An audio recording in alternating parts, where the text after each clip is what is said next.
Welcome, welcome, welcome to Your Gift Will Make Room for You with Cheryl T. Ricks. And today we have Norma McGowan Jackson. Welcome, Norma. How are you? I am well, Cheryl. How are you? I am so amazed to find that you are on the planet with me. Do you know how many people are on the planet? 8 billion We of had no clue until Destiny bring us together. It's like, I didn't know you was on the planet with me. them. You was on the planet with me. But now that I do know, we got to stay connected. Absolutely. Absolutely. Thank you for having me. You're so welcome. One of the things that I learned on this journey of destiny and purpose, that's what I call when you figure out what it is that God has called you to do, you're going to meet some amazing people that's also on a journey of destiny and purpose. And you were one of those people.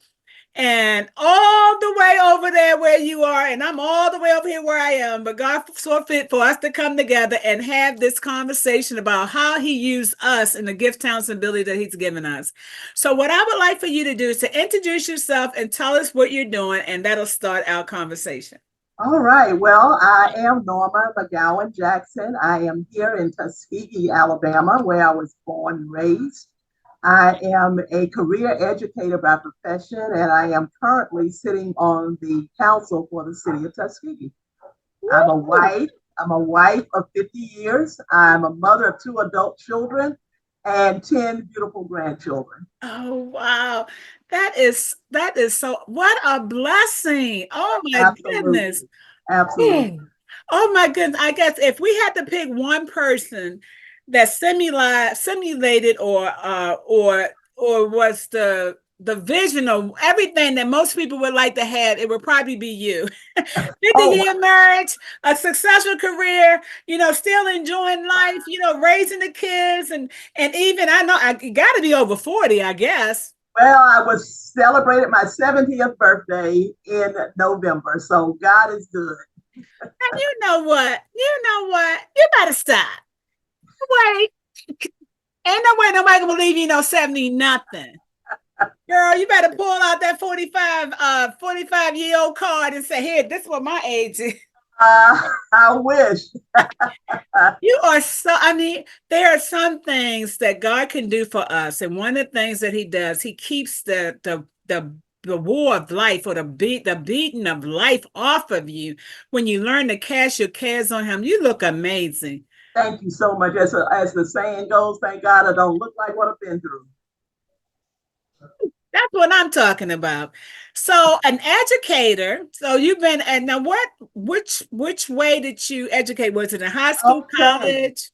So I started out teaching kindergarten in 1978, and I Wow. did that for 25 years. It was an Wow. amazing quarter of a century journey with Wow. some amazing young people who are all grown up now, and I still stay in Wow. touch with them occasionally. Oh, It's a beautiful thing. oh, And then when I retired from public school education, I directed a daycare center for 2 years.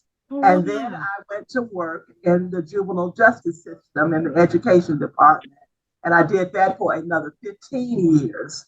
So Wow. I worked with young people from age 5 all the way up to 18 over the course of this 41-year journey. Wow, that is amazing. There's a lot of people that have gift, talents, and ability. And when they realize that they have a population that they have impact, they can impact and they can influence and they walk in that thing. I don't mean that look like a good thing to do. Let me go try that. No, but when you know that you've been called to this population, that you know that God has graced you to serve those types of people at that age or that place, it is nothing like fulfillment like that.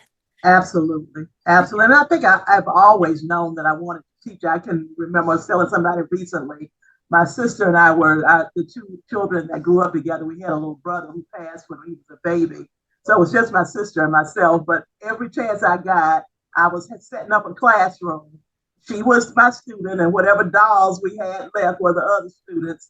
And so I was always teaching. So that's something that's been in my blood, I guess, all of my life. Well, you know what? And that's to be an educator, you really do need to have the joy of learning. If you have the joy of learning, then you can teach others how to learn. And that's some of the things that's missing from some of the vocations and some of the jobs that people, they don't have a passion for it and they don't enjoy it themselves. Correct. And just having that enjoyment of learning has served you well and all the amazing young people that you have taught over the years. And let me just tell you, with the way the world is now, if we could clone you and make about, let's say, 2 million, I think we could turn the world around in all these My schools. goodness. Oh my goodness. Yeah, I tell you, one of my mottos, I've got a lot of life mottos, but if you don't love the children, you can't teach the children, So you've got to really and truly love what you do and who you do it with. You've got to bring that to the table with you. You know what? That is truly a gift. And when did you realize you had that gift when you played as a child with your dolls and your sisters? How long did it take you to say, you know what, I like to be a teacher? I don't. When I graduated from high school, it was like in our family, it wasn't a matter of, if you're going to college, it's where you're going to college. And I really had not given a whole lot of thought to what I wanted to do. But it seemed like teaching was the natural path for me. So I enrolled in early childhood education, and that's where I got my degree. Wow. Now, we must tell the audience where you're from because Tuskegee is like you cannot go anywhere near Tuskegee and not get education, not get awesomeness, grow into all that you're supposed to be. So tell us what it was like having these gift towns to build and having them cultivated in Tuskegee. Oh my gosh. Okay. So I was actually born on the campus of it was Tuskegee Institute at the time.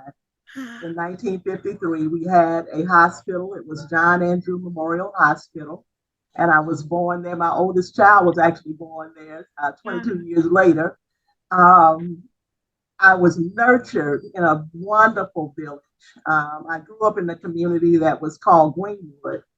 Greenwood is the community that Booker T. Washington founded in 1901. He and his Hampton College roommate, Charles Wallace Green, founded Greenwood as a home. Booker T. Washington knew that his faculty, the people that worked and lived at the Institute were going to need places to stay. And he founded this wonderful community that I grew up in called Greenwood. I went to school. My elementary school was on the campus of Tuskegee Institute. It was called Chambliss Children's House. It Wow. was also a brainchild of Booker T. Washington. We had a wonderful curriculum. We had wonderful teachers. I still remember my kindergarten teacher, Mrs. Betty Henderson, Yeah. my first grade teacher, Mrs. Ellen Sprague. They instilled a love of books and reading for me. I had wonderful parents. My parents were both from rural Bullock County, Alabama, which is the adjacent county to Macon, where Tuskegee is. But they didn't meet each other until they moved to Tuskegee. But anyway, my parents were wonderful parents. They worked at the local Veterans Hospital, but they gave us a beautiful childhood. They supported us, they encouraged us, and not just my parents. I said we were raised in a village. We truly had a village that loved us, that encouraged us, that nurtured us. And I just am so grateful that I had that kind of childhood. Well, back in the day, even outside of Tuskegee, where I grew up, there was so much community. I mean, Mm-hmm. nobody had to figure anything out alone. If Exactly. one was in need, the others helped. My mother, she baked biscuits and did hair for the neighborhood children in the community. My dad was a carpenter, so he prepared things, made cabinets and doors and all different things for the community. And when we were outside playing, one of the other neighbors, Miss Nugum or another lady, oh, Mother, Yep. go ahead. I'll watch the kids. Go ahead and do what you got to do in the house. There was always community. And what people don't recognize, it's like sometimes you want something and you don't really know. You think, no, let me put it like this. You think the grass is greener on the other side. Girl, you if just we spoke the had word. if we You had not trying to be like get what everybody else got just, and realize all that we did have. oh, you just Oh my God. the word Oh, because I'm telling you, we oh. have lost so much. Our children and grandchildren will never know that kind of safety, that kind of community. You said it. It was true community, and we have lost so much in the, like you say, other folks' water is colder, other folks' ice is colder. So off we go, and boy, did we miss the boat in a lot of ways. But you know what? It's God has a way. Just like this COVID experience, a lot of bad things happen. But out of this COVID experience, a lot of good things happen too. And they say things have to get worse before they get better. Yeah. And if we didn't know we were living in the 21st century after the COVID, we realized we were living in the 21st century. Because everything that used to be a normal was no longer normal. And Everything you was know what? what we, Can I put a pin right there? And yeah. because one of the lessons that I got from COVID, when people kept saying, "Let's get back to normal," what we were doing wasn't normal. What we were doing was so far from normal. And I think we missed an opportunity during COVID to think about new ways of being together on this planet that made sense for the masses of the people. We were doing things like, there's nothing normal about unhoused people and hungry people. There's nothing normal about that. But we have normalized these things so that we walk past people unhoused and we hand them $1 and we go on about our business. But that's not normal. There's enough food, there's enough everything on this planet for all of God's children to appreciate and enjoy. But we created these systems that don't allow us to do that. And then we But, call it normal. but you know what? I believe it was a wake up call in so many ways because people often can get real comfortable and they can like, I'm good. I'm good. I don't got to worry about nobody else. And nothing changes and nobody changes their attitude about things until stuff come to their front door. We're like, oh my goodness, none Yep, of us can get to the market. None that's right. of us can get food. None of us can go anywhere. I mean, the whole world. It was like, oh my goodness. And those people, they realized that they was in relationships, they was working jobs, they was doing things. And like, what am I doing? And they really didn't even understand that it was an escape from Yep, so much stuff that they just wouldn't look at and say, this is what's going on in my life. there you go. There I'm you go. telling you. And look at all the wonderful convention inventions and things that came out of the COVID. All Exactly. these All gift of the towns and villages that people were sitting on, like, oh, I can do that. I can sell all this the online. businesses that got started. My gosh. Oh my goodness.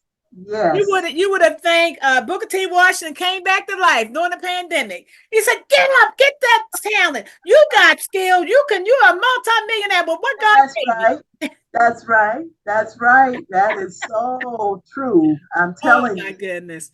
And you Yes, know indeed. what? We were able to put things back right side up Yeah, because a lot of things that should have been important was not important, and the that's things right. that were not important was being important. That's And right. it just made you to sit down and look at the life you live in and what you've been doing.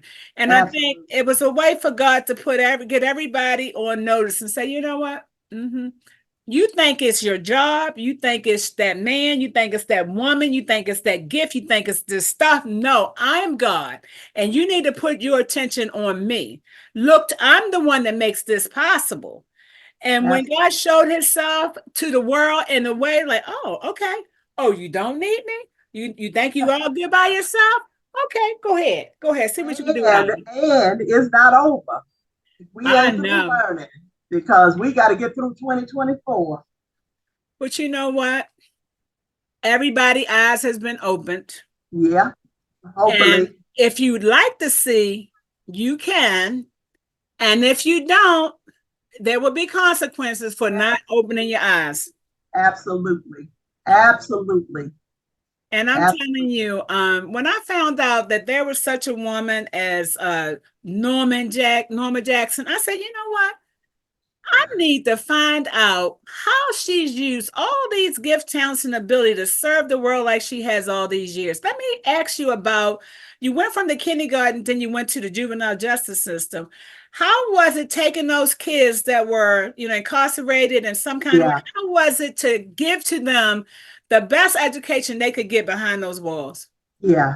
And so that was I'll tell you this right up front. They taught me a lot more than I taught them. That's for sure. Because when you talk about young people that have faced challenges and traumas that I have never had to experience, and yet they have this resilience, they have this ingenuity about themselves.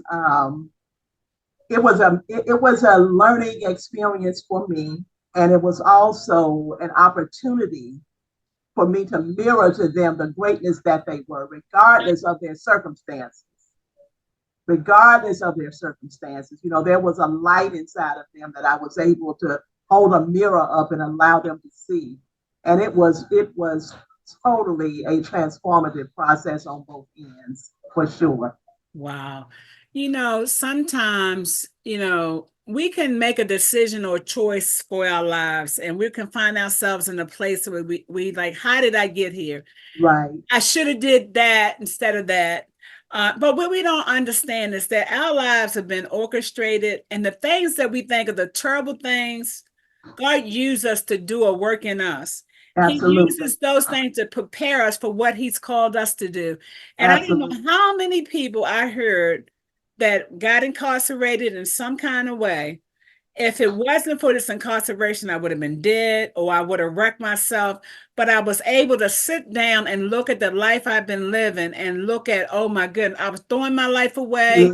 I Yes. was not valuing it. I was looking at life with the wrong lens, and I didn't see what I can see now that I'm sitting still behind these bars. The most powerful example of what you just said to me is the life of Malcolm Little, who became Malcolm X. Had Malcolm never gone to prison, the world would have never known this amazing human being. He was the epitome of a transformed life.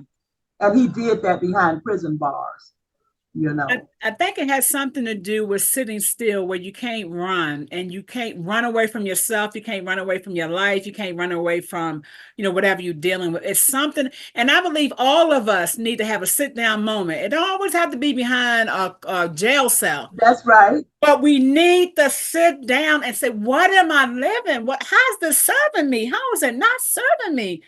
Let Absolutely. me figure out what's causing my life to be what it is, or what I want it, what it's not, because of what I'm doing or what I won't do, or who I'm doing it with. That's So right. it's something about realizing that you got to eventually get alone. Yeah. Yeah, you have to. That's the only way we hear that still small voice. And there are so many things bombarding our senses daily from so many sources. But if we don't get alone, like you say, and sit still long enough to hear the voice of God when God speaks to us, I just don't know how we make it otherwise. You have to have that time. Even Jesus went into the mountains and was alone. You got to have that time alone to hear and to be able to think clearly and get yourself focused on your next steps. I know, I think like what you were saying with all the outside voices and everything that's bombarding us, it's hard to hear your thoughts. It's hard to hear God. It's hard to hear anything other than the noise of life and all the stuff that's going on. Eventually you have to disconnect. Wait a minute. And one of the things that I started doing in my life, or it's been quite a few years now, I would put my family and friends on notice. I would tell them I'm going on a 3 week sabbatical. I will not be available by phone, text, email, social media, anything. What we gonna? Oh, you figured Good out. for You figured you. out. No, Good. I would go on a sabbatical. And I remember one time I didn't give them any notice. The day I decided was the day I went on it. But you know, Wow. well, I'm sorry. I got notice. I gave you as soon as I I found out that love I was that. going. Now you know. But it's I love it. amazing how people will just they just take your life Yep. and they will just use it up. Yep. And then eventually you have to unplug all these cords are Yep. connected to no, that's unplug that, disconnect from that, disconnect, and no music, no TV, just music, TV, sermons, reading the word, writing, all of that. Just to unplug from everybody need to unplug it periodically. Absolutely. I think it ought to be a requirement. I really do. I mean, I think about, I don't know about where you are, but there's a huge focus here in my community about mental health and especially with our young people and mental wellness. And I'll give you an example, and this is a tragedy, and it still grieves me to think about it, and it may have made the news where you are, but last year we had a, I guess, for lack of a better word, there was a mass shooting at a Sweet 16 birthday party. Oh wow. I forget how many people were killed and several injured or whatever. But what really grieved me was that four of the young people that were arrested in that shooting were from my hometown. Wow. And the youngest was 14. Wow. That was heart wrenching for me. But it was also an indictment on this community because we're not putting the guardrails around our children like we had put around us. It's something that, and if there's no one person or one, system to point a finger at, we just need to figure out how to grab our children and have them do just what you said. Teach them how to sit still, teach them how to unplug, teach them how to hear that still small voice. Because if we were teaching them that, I don't think the likelihood of them just walking into a birthday party and shooting up the place would be such a possibility. But we're not doing that with our young people. And so I really applaud you. I haven't gotten to the point where I have unplugged for 3 weeks. I'll take a weekend or I'll take a week. I applaud you for that, sister. Well, you have an office, you still working. I'm This is what I decided. I decided once I started my own thing and I'm on a journey that God's called me to do, where it's not a job, it's not a nonprofit, it's not my kids are grown, like half of my most of my grandkids are grown, so I'm now in a season of my life at going on 65 that I said, I'll be a better boss to myself than any boss ever was to me. I Oh, that, refuse. say that one again. I love that. I'm going to be a better boss to myself than any boss ever was to me. And I'm no longer revolving my life around anything. I'm revolving everything around my life. My I, life and how I enjoy my life and what I do for the Lord and the work that He's called me to do, that is more important than stuff, fame, fortune, money, because my source is God. So that's I'm like, right. no, I want to enjoy life. I want to get off this rat race or this treadmill that everybody's on. I gotta go, got to do, got like no. Last year I accomplished so many things. And at the end of the year, I told one of my girls, I think I had so much more time on my hand. I could have accomplished more. She said, girl, let me tell you, I am so proud of all the stuff you accomplished last year. Just know this, you learned to work smarter, not harder. I I love it. had so much free time. I did a Love it. little here, little there. I had downtime. I did spontaneity. I did anything. I accomplished things. I did set that. I did a little here, a little there. No I love stress, it. no overwhelming feeling, no anxieties, no pressures, just a little here, a little there. And every time I had to do a project, this is what God said. Okay, you got this big old project with all these parts. I need you to do this part today. Okay. And then tomorrow, finish that part. And then I need you to come tomorrow. I need you to do this part and that part. Okay, do that. And I just did a little here, a little there. Nothing overwhelming, nothing overtaxing. My whole goal was to enjoy every day of my life. I And love it. it's like I found the secret to a good life. Just live the I way you love want. it. I love it. I love it. I tell you, it really, you mentioned the rat race, and I don't know why my mind is working like this, but at our local, well, it's not local, but a Walmart up the street from us, up in Auburn, Alabama, lost an employee, had a heart attack in the store and died. And this was an older gentleman. Oh, wow. And I'm thinking about, I see people doing that, and most of them are doing that because think they have to do that to survive. And we created this culture that makes people dependent on, you know, God is our source. You just said that. You just said it. And to think that someone has lived that long and has worked that long and that hard and then just fall out and die in the Walmart where you work. And I want to think the person was probably in their 70s. It was just, life is not meant, we're not meant to live like that. We're really not. But it just goes back to show you that we still need community. Yes. You got to check on people. And, sometimes some of us we have so much, we only have enough room to contain it all. We got refrigerators filled to the rim with food, freezers and cabinets filled to the rim with food, and people are homeless or they working at a Walmart because they can't get their daily needs. There you go. How about if all of us just say, you know what, I'm going to look out into my community, I'm going to look out into my neighborhood, and I'm going to open my eyes. And I'm going to check on some people. I'm going to look and see what I can find that I can be a blessing to. Let me see who I can help. Let me know if the weather's bad. Or let me check so-and-so and see if they're okay. Let me check so-and-so down the road. Let me text cousin somebody or brother somebody or Miss Jones or Mr. Carroll. Let me just check on some people. We can't keep going through life like this. We have to open our lens so we can see the people around us that we are called to help and to assist. Back in those days when we had community, everybody made sure they had what they needed. Everybody. They had just a fraction of what we have today. Yes. They took care of each other, Yes.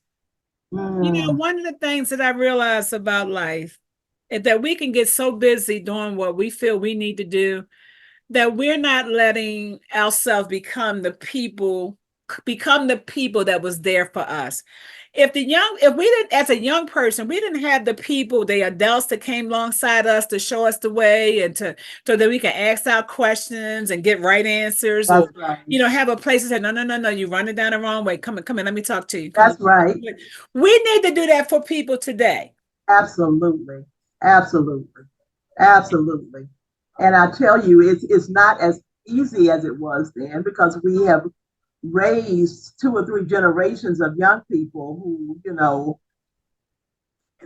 it depends on how you, and I learned, that was another thing I learned working with incarcerated youth. Even though I have seen a lot of people on the job when I'm talking about get cussed out and knocked out too, I've never had a young person disrespect me. Never had one to curse me. But I think a part of that is because even when I taught kindergarten, I came to you with the same level of respect that I expected from you. Just because I'm an adult and you're a child doesn't mean that I am deserving of your respect if I don't give it to you. Yes. And I've always thought that and believed that and treated young people like that. But there are some young people that I have learned that, to listen to that still small voice. Maybe this isn't the time or place to say anything to them, So you just have to feel your way through that because there are young people who have not had the kind of upbringing that we had, who do not value their life or anyone else's life. And you have to be aware of that. It's a reality. But I do think that it's incumbent upon elders to figure out how to reach the young people that we come in contact with on a daily basis. We will be back after this message.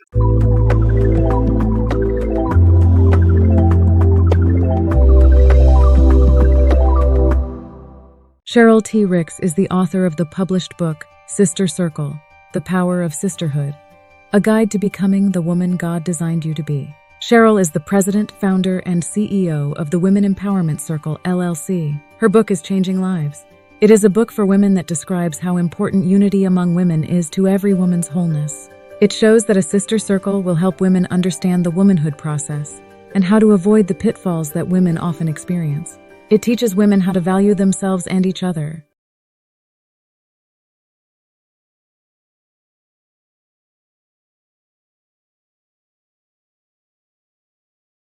Welcome back to Your Gift Will Make Room for You. One of the things that I notice is that a lot of times you can't minister or help your family members or your young people, but go help somebody else's family members or somebody else's young people, and then pray that God will send somebody to minister to and help your family and your young That's a whole word. Plant the seed. Plant the seed. Give what you want to see in your life, and it'll come up for the people that you love. If long as you like, oh, no, I can't do it to my kids. No, go be to other people's children what you can be, and then let somebody be to your children what you can't be. Such a powerful way to look at that. And it's true. I've seen it in my own family. That is so true. It is. But you know what else? Back in the day when we had girlfriends and cousins and brothers and sister-in-laws, even if the children couldn't relate to mom and dad, there was Uncle somebody or Miss Carolyn, mama best friend, or Uncle Joe, best buddy. There was always somebody that child could go to and get what they need when they feel like they couldn't get it from home. We don't have those villages like we used to anymore. Exactly. We need to create them, but we don't have them. That's correct. That is absolutely correct. And the other piece to that too is recognizing that we have to realize that each of us have a missing piece to this world's out of sort puzzle. Yeah. All of us have something that we can make a difference at. I don't need to be over in your lane trying to teach children. That ain't my thing. My thing is over here with these women and even with these men who are trying to figure out who they are through Christ and who let them know they're not the mistakes they made. They're not the abuse that they suffered. They are not what their parents and grandparents have done. And so when we start understanding that we got to create the village, and in the village, everyone gets what they need. It's not all going out and nothing coming in. Everybody get a chance to take a turn. And there are some people, they are constantly allowing people to get from them, but they don't have anywhere that they can get things from. Nobody's pouring into them. And we got to take care. That is so true. That whole idea, and especially as Black women, we have been conditioned for centuries to give and give and give, but you cannot give from an empty cup. We have got to figure out how to take care of ourselves in the process of taking care of everybody else. Because I have seen that happen over and over again. The strong Black woman, the strong Black woman needs someone to lean on too. Yes. And we can't give from an empty cup. We've got to figure out how to keep ourselves so that we're giving from the overflow, as I like to call it. That's exactly what my ministry is all. It's called Sister Circle. Okay. In a sister circle, all the women get what they need. I can't do for me what I need from me, and you can't do what you need to do for you. I'm going to help you do what you need to do for you, and you're going to help me do what I need to do for me. We're going to help them do what they can't do for them, and they're going to help us do what we can't do for us. And whatever we're doing for everybody else won't kill us, because we're making sure that we get what we need. We're allowing people to come in our lives and fill our cups up. And stop giving out that empty cup. We're allowing us to receive as good as we give. We're not doing it to get, but reciprocity says whatever seed you sow, it's what you're going to get back. Don't let it ride on the vine when it comes back to you. That's right. So that's the nature of the work that God has me doing. As women, we have got to connect with each other. It's so many of us are suffering in silence because we're not connected to other women to get the insight, the solutions, the solution for the problem we face. When you think about how our elders did it, that I can see my grandmama now sitting on the porch with some of her friends, they shelling peas or they combing their hair or whatever they're doing. But in the process of sitting there shelling the peas or whatever, they working through stuff. Some of the stories, I can still hear them now, and the advice they gave each other, the encouragement they gave each other. We need that. we really, really need that. The quilting, I can remember my grandmama was a quilter, they come together and they piece the quilt, it was, they had it worked out and they didn't have nearly the education and the tools that we have, but they figured it out. And that's the difference between back then and today. Nobody's talking to anybody. Everybody's trying to figure things out on their own. And they That's go right. inside their head and they put too much to process. And That's if they right. were just like, wait, let me talk it out. That's Let right. me write it out. Let me get it Right. from here and from here and allow me to see what's going on in my mind, see what I'm Right. dealing with. You can't process stuff in your head and your heart and in your spirit. You got to That's get it right. out. You got to release Exactly. that thing. And that's what's missing, the confidants, people that you can trust to That's just right. unload stuff. Even God said, share your burdens with each other. That's right. Confess your sin one to another, but you can't confess it to everybody because they'll That's talk about right. you, slam your name out in the mud. But God will bring you people that you Absolutely. can share stuff with, somebody that won't be so scream and say, I can't believe you did that. No, Absolutely. somebody won't judge you. Somebody say, you know what? I've done something similar. Or Absolutely. I was about to do something like Right. that. But if it wasn't for the grace of God or somebody pulled me aside and said, That's don't go there, right. I would have did the same thing. And we need that community. You're going to keep coming back to community. As long as we have community as a people, Yep. as a human being, we're going to be okay. The moment we isolated without a community, it's doom and gloom. And I think that, we hit on it a little while ago, but I think that's a part of what happened to us as a people after I use integration in quotes, after integration. Our community started to break down in ways that we have yet to figure out exactly what happened. I mean, there's just a myriad of things that happen to us to create this fracture in our communities and in our families and our social structure that we have to put back together in a way that makes sense for where we are right now and during this time period. But part of that I think is the part of what I think need to happen is we start where we are. Like I have 5 siblings, and I have 4 kids, 7 grandsons, and 1 granddaughter. Okay. And I'm sure you have, you shared your family, you got grands and all that stuff. Why don't we just start one of those old family traditions? Okay, all right. We ain't got to get together every Sunday, and you don't have to go to church to meet up for a meal, but at least one Sunday out the month, let's Yeah. all bring a dish and let's come Yeah. together. We play games, we just have a I conversation. love that.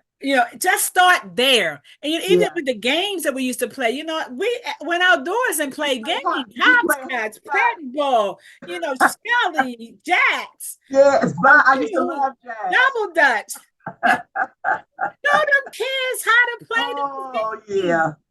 Love me some hopscotch and some jacks. Oh man, and I love the batting ball and the hula hoop and Mama Mia I love and that. a double dutch and hot butter bean and oh yes, oh man, dodgeball. Oh Yeah, my love goodness. dodgeball. Yep, We had yep. so much fun. We Cookies. couldn't wait to get out the house. Now kids, That's they don't want to right. get out the house. They want to stay in the house with their tablets and fun. Exactly. Exactly. We have Exactly. to introduce them. There's a way Yeah. to introduce a lot of things. Sometimes we have to use somebody else other than us to introduce them. Yeah. They have to use somebody other than them to introduce to That's young right. kids. Because we really do need that. But let me tell you, these gift, talents, and abilities have served you well. Now, how did you realize that the gift that you had could go behind those closed doors to those young people? What was it that led you from doing the kindergarten children to the older children? The only thing I can say is God. I mean, because that was not my intention, but God led me there, and I am so grateful for that experience. I would not trade it for anything. You know, that's how I ended up on the city council. God whispered in my ear, and me, I was almost like with that one, like how Jacob had to wrestle with the angel. God had to wrestle with me with that one because that was not something that was on my agenda to do. But I have learned that obedience, works well for me, because when it don't turn out too well when you try to fight God. But yeah, so I like I said, when I retired from elementary school, I really didn't know what I was going to do next, and a series of circumstances unfolded, and the opportunity was offered, and I said yes. Wow. But So I wouldn't trade those 15 years how, with anything. how soon after dealing serving the people incarcerated did you go to the city council? I retired from working with young people in January of 2020. Wow. I was, and then of course the pandemic closed everything down in March of that same year.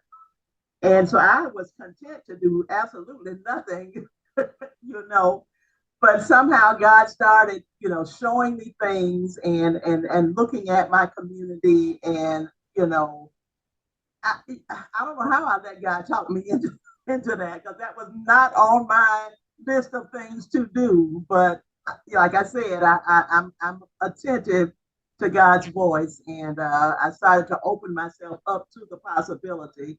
So I want to say by June of 2020, I had allowed God to convince me to run, and the election was in August of 2020. And so I ran and I won. And here I am. Wow. Isn't it amazing how God's gifts and talents are transferable from one place in your life to another place in your life? That is so true. That is so true, because the same kinds of tools that I use to deal with kindergartners who are having a disagreement are the same tools that I bring to me when I attend council meetings. So I'm saying I'm the only woman on the council. Uh-oh. I'm the only woman on the council. And so those same kinds of tools, tweaked a little here and a tweak there, gets to the same kinds of resolutions, so to speak, in some cases. So yeah, they are transferable. I heard one person say, everything we need to know in life we learned in kindergarten. I believe that. I love that little poem. I absolutely believe that. But you know what? Being able to affect all these different populations, the young people, the babies, and then the people, the older kids, and now you're doing your community. What was it about? What was it about this season of your life that you said, you know what, God, I'm going to say yes to becoming a councilwoman? Yeah. But what was it inside of you that says, yes, I can add this, I can bring this to my community? And that was my thinking. I have a cup, and I love this quote. It's on the bottom of my email. It says, "Bloom where you planted." This was my hometown. This is my community. This district is the district where I was born and raised. And I don't necessarily like what I've seen happen to it over the past 20, 30 years. But if I'm not willing to step in there and offer myself and do what I can to make a difference, then I need to just stop talking, and just go on and let things do what they do. But if I can get in to a position and make a difference, even if it's a little difference, if I can start a new trajectory, if I can offer something that has not been offered, by way of reclaiming this community in the way that I think it needs to be reclaimed, then I will be satisfied. I will be satisfied that I have done my due diligence. I've done what God has asked me. We had a song back in the old church, Lord, I done what you told me to do. That's where I want to be. That's awesome. That is wonderful. Being a citizen of Tuskegee and coming from that rich culture and rich community that paved the way for all great people in the country that's of African descent. To see the changes, I know it must have hurt your heart, and just seeing hurting your heart and realizing this is how it's uh Yeah, that was what really was the impetus. I feel all the time, I tell people sometimes I feel like Jesus must have felt when he wept over Jerusalem. Yes. This is such sacred ground, and the legacy has not been treated well. And if I can be of service in helping to restore that, then that's what I want to offer myself to do. So, what about the other seniors in the community, the ones that's still able to contribute in some way, even if it's just by phone? Do you find that people are getting behind you and saying, you know what, this is our hometown, this is our legacy. Let me make my contribution. Let me do what I can to add value. And I think I have, been able to inspire that in a lot of people. I wish there were more. I think one of the challenges, and I know it can't be just Tuskegee, but I think one of the challenges is a loss of hope. And when people lose hope, I did a three-part initiative. What is this? In 2023, it was called The Harvest of Hope. So the first part was an op-ed in the local newspaper. And then I created these little panels. And the theme was out of the tiny acorn, a mighty oak tree will grow. Just trying to give people a visual. And on that panel, it was two-sided. It had about 40 affirmations of what Tuskegee could be. And I placed them around town in different places and whatnot. Wow. And the third part was a circle of people that came together for the Harvest of Hope community dialogue. But inspiring hope in people, because once people get hopeless, you can pretty much call it a wrap. So if we can keep people hopeful of the possibility of change, I think we'll have gone a long way. So not only inspiring hope in the seniors, but also our young people.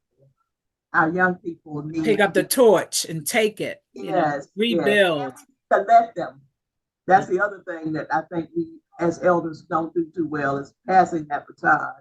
So I'm willing to allow them, but what is it? The young people came up with a slogan called "Youth Led and Elder Guided," and I like that. I like that. So we're working on some intergenerational projects and moving some things forward. One of the things that I realized about young people, I remember when I was a young person, I had so many thoughts, I had so many things going in my mind, so many ideas. But because I grew up in a time where children are seen and not heard, nobody wanted to hear nothing that y'all had to say.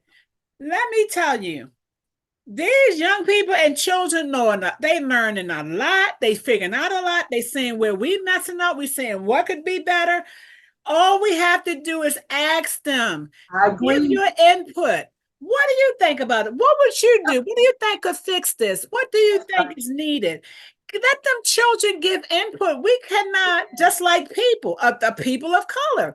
People outside of our race can't come in and say what we need to do. It's us that need to do it. That's right. That is exactly right. I was having that same discussion about what we call third world countries, and my heart just hurts for Haiti right now. But the Haitian people everybody wants to tell the Haitian people what they need to do, and they want to come in and give solutions.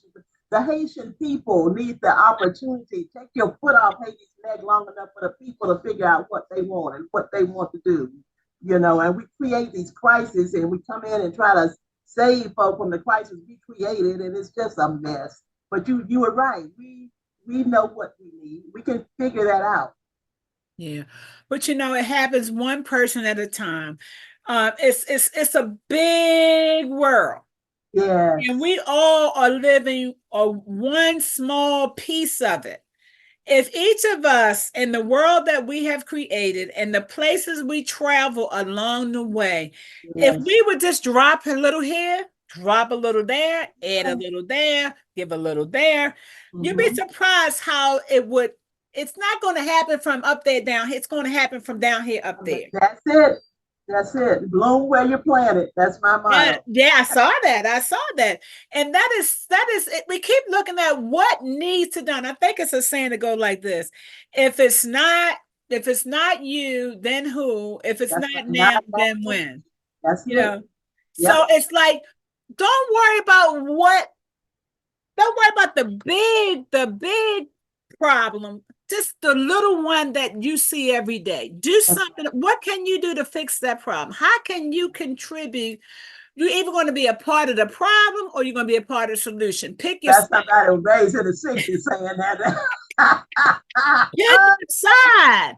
I That's want to be on the side of the solution. That's just how I live my life. Part of the solution. I will not be part of the problem. That's it.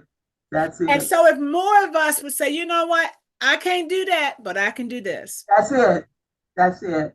Find your lane and travel it. Do That's what you can do. And every place we go, we are supposed to impart and we're supposed to receive an impartation. absolutely. If it's good, we receive it. If it's not, we leave it where it's offered. Absolutely. If we can make a difference, make it. If we can't make a difference, maybe we can ask around and say, "When I see this problem, are you thinking anybody you know that can fix that?" That's right. I do that. I could do that. So if we can start having more conversations, a lot of times we're not talking, or if That's we're talking to select people and not everybody. That's true. That We is have true. to do better at that. Better That at is that. so true. You know. So with all these gift talents and abilities you've had, you must really be enjoying your life after being a blessing to so many people. I am. Every day I try to, I keep a gratitude journal. So at night when I call it a day, I want to think about all the things that I had to be grateful for that day. Life is really, really good. Life is good. And it is, I think one of the things that I've learned over the years is to not take things for granted. We take so much for granted. And I think that's one of the lessons that COVID taught us. Don't take the little things for granted. Yes. My husband was diagnosed with COPD 3 years ago, and our life has shifted in some ways that I was not anticipating. But as children say, it is what it is. So every day now that we wake up and we have a good day, I'm grateful. I'm grateful for that. Amen. God is so good.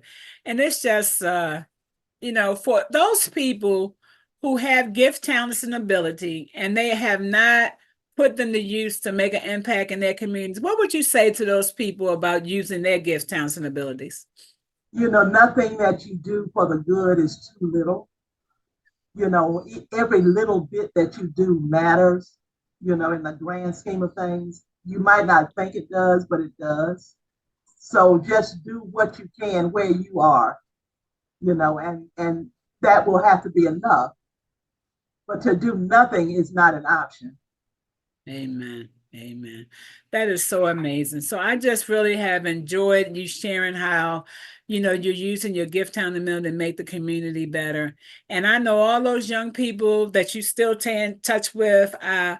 It's like, if it had not been for you, Miss Jackson, I don't know where I would have been. And I get that from them sometimes. And it is really, it warms my heart so much when you have a child who's in their 40s now who remembers something that I taught them in kindergarten and finds me on Facebook to say thank you. It's those kind of things that just warm my heart. And that's the beauty of serving. That's the beauty of being a blessing. That's the beauty of sharing your gifts, talents, and ability. It's not always about the money. It's not about the money, the fame, and the fortune, or the notoriety. It's the feeling of gratitude and fulfillment that you give, just knowing that you made a difference. The difference that God chose you to make. He didn't choose everybody to make the contribution that he chose you to make. He chose you for that. And he chose me for what he's called me to do. And he's chose each of us to do what he's called each of us to do. And the fulfillment of just knowing, oh my God, I made a difference. I made somebody else's life better because I took the time to give what God said give to them. That's right. And sometimes it's as simple as a smile in the grocery store. You see somebody and they're looking kind of down, and just a smile. You have no idea what that will do for a person's day. So yeah, we all have something we can give. Yes. Well, I just love the fact that I discovered you on my planet, and I will be staying in touch by God's grace. And I'm looking forward to what God really put us together to do, because this is just an introduction to what's next. I don't know yet. God had to reveal to me, He had to reveal to you. But I am looking forward to seeing what we can do together. Are you familiar with Dr. Bill Winston? I am. You know, he's Well, a he's a I know, hometown. I know.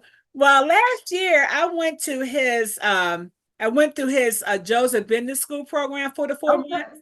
And I went out to Chicago for 5 days Uh-huh. for the graduation and the reception. And I Okay. actually got a chance to meet him, and I do watch his sermons on Okay. weekly. And he is always talking about Tuskegee and how it has changed his life. Absolutely. Tuskegee does that for people. Really amazing. So, with Yeah. all that you're doing, what's next? I don't know how many I more have no years you idea. have. Look, You don't God yet. ain't told me yet. Not yet. Oh, It's going to be a doozy. This is just phase one. He got more work for you, sister. I believe it. I He got believe it. more work for you, sister. Because all he wants is a yes. Yes, and I've learned to Yes say men, some yes. yes women. If I could just get a yes, I don't need you to do it. Just give me a yes. I'll do it through you. I'll do it with you. I'll give you the words. I'll give you the resource. Just say Absolutely. yes. Absolutely.